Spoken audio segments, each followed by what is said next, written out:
श्रीनारायणस्तोत्रम् नारायणाय शुद्धाय शाश्वताय ध्रुवाय च भूतभव्यभवेशाय शिवाय शिवमूर्तये शिवयोने शिवात्यापि शिवपूज्यतमाय च घोररूपाय महते युगान्तकरणाय च विश्वाय विश्वदेवाय विश्वेशाय महात्मने सहस्रोदरपादाय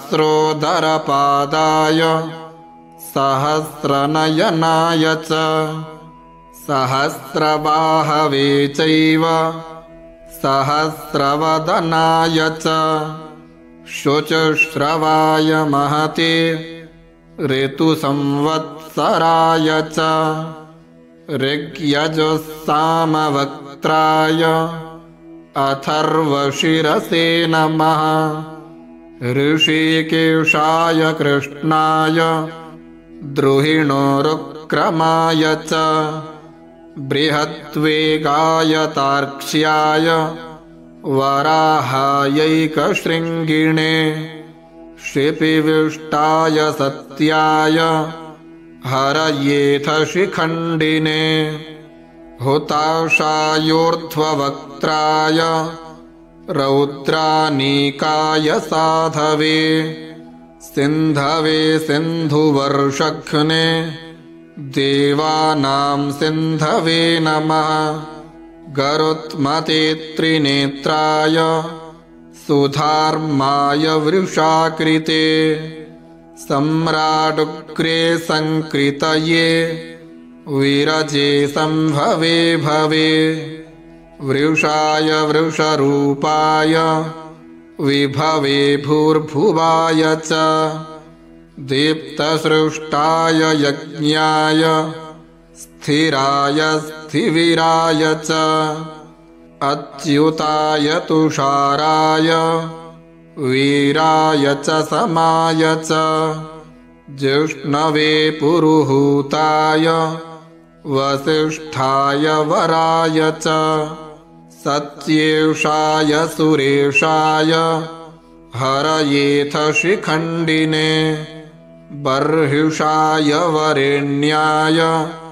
वसवे विश्ववेधसे किरीटिने सुकेशाय वासुदेवाय शुष्मिणे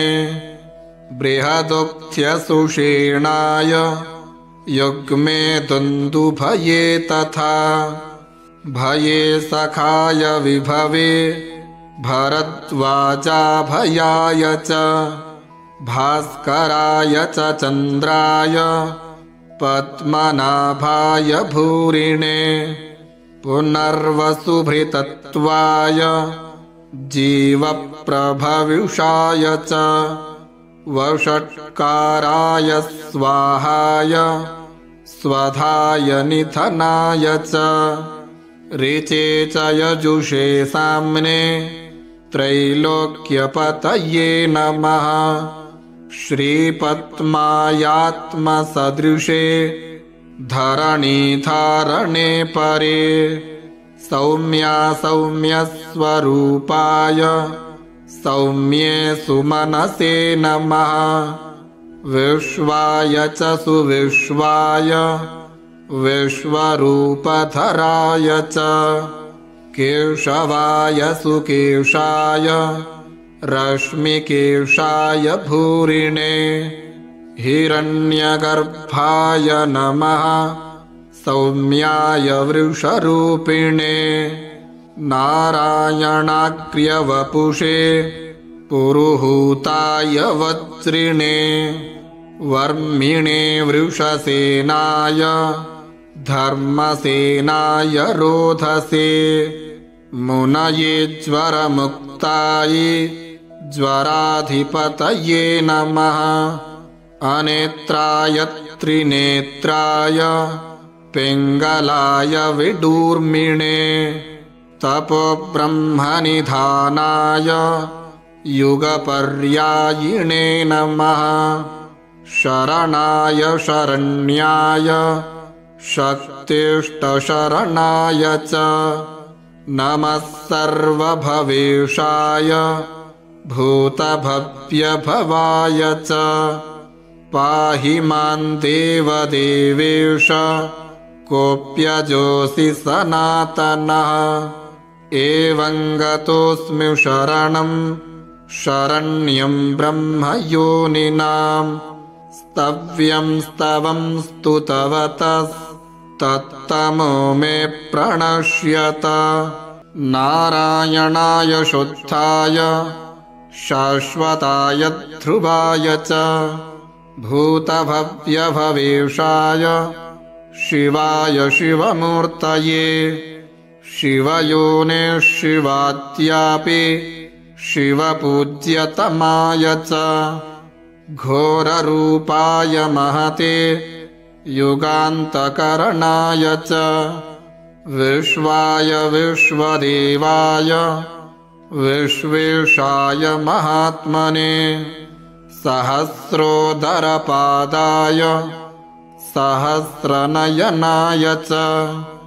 सहस्रबाहवे चैव सहस्रवदनाय च शुचश्रवाय महते ऋतुसंवत्सराय च ऋग्यजुस्सामवक्त्राय अथर्वशिरसे नमः ऋषिकेशाय कृष्णाय द्रुहिणोरुक्रमाय च बृहद्वेगाय तार्क्ष्याय वराहायैकशृङ्गिणे शिपिविष्टाय सत्याय हरयेथ शिखण्डिने हुताशायोर्ध्ववक्त्राय रौद्रानीकाय साधवे सिन्धवे सिन्धुवर्षघ्ने देवानां सिन्धवे नमः गरुत्मते त्रिनेत्राय सुधार्माय वृषाकृते सम्राडुग्रे संकृतये विरजे संभवे भवे वृषाय वृषरूपाय विभवे भूर्भुवाय च दीप्तसृष्टाय यज्ञाय स्थिराय स्थिविराय च अच्युताय तुषाराय वीराय च समाय च जिष्णवे पुरुहूताय वसिष्ठाय वराय च सत्येशाय सुरेशाय हरयेथ शिखण्डिने बर्हिषाय वरेण्याय वसवे विश्ववेधसे किरीटिने सुकेशाय वासुदेवाय शुष्मिणे बृहदुक्थ्यसुषेणाय युग्मे दुन्दुभये तथा भये सखाय विभवे भरद्वाजाभयाय च भास्कराय च चन्द्राय पद्मनाभाय भूरिणे पुनर्वसुभृतत्वाय जीवप्रभविषाय च वषट्काराय स्वाहाय स्वधाय निधनाय च ऋचे च यजुषे साम्ने त्रैलोक्यपतये नमः श्रीपद्मायात्मसदृशे धरणीधारणे परे सौम्या सौम्यस्वरूपाय सौम्ये सुमनसे नमः विश्वाय च सुविश्वाय विश्वरूपधराय च केशवाय सुकेशाय रश्मिकेशाय भूरिणे हिरण्यगर्भाय नमः सौम्याय वृषरूपिणे नारायणाग्र्यवपुषे पुरुहूताय वज्रिणे वर्मिणे वृषसेनाय धर्मसेनाय रोधसे मुनये ज्वरमुक्ताय ज्वराधिपतये नमः अनेत्राय त्रिनेत्राय पिङ्गलाय विडूर्मिणे तपोब्रह्मनिधानाय युगपर्यायिणे नमः शरणाय शरण्याय शक्तिष्टशरणाय च नमः सर्वभवेशाय भूतभव्यभवाय च पाहि मां देवदेवेश कोऽप्यजोऽसि सनातनः एवं गतोऽस्मि शरणं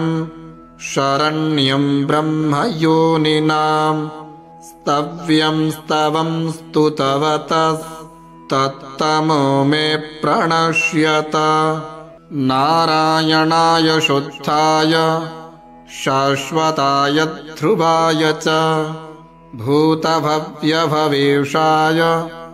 शिवाय शिवमूर्तये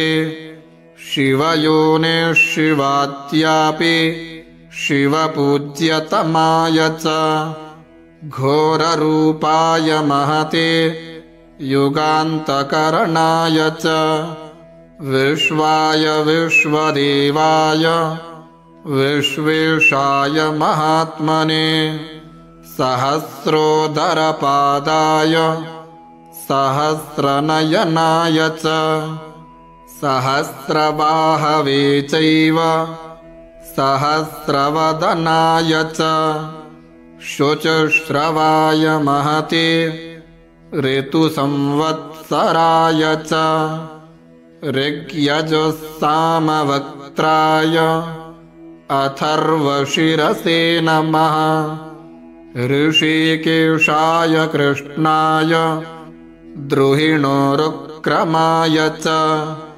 बृहद्वेगाय तार्क्ष्याय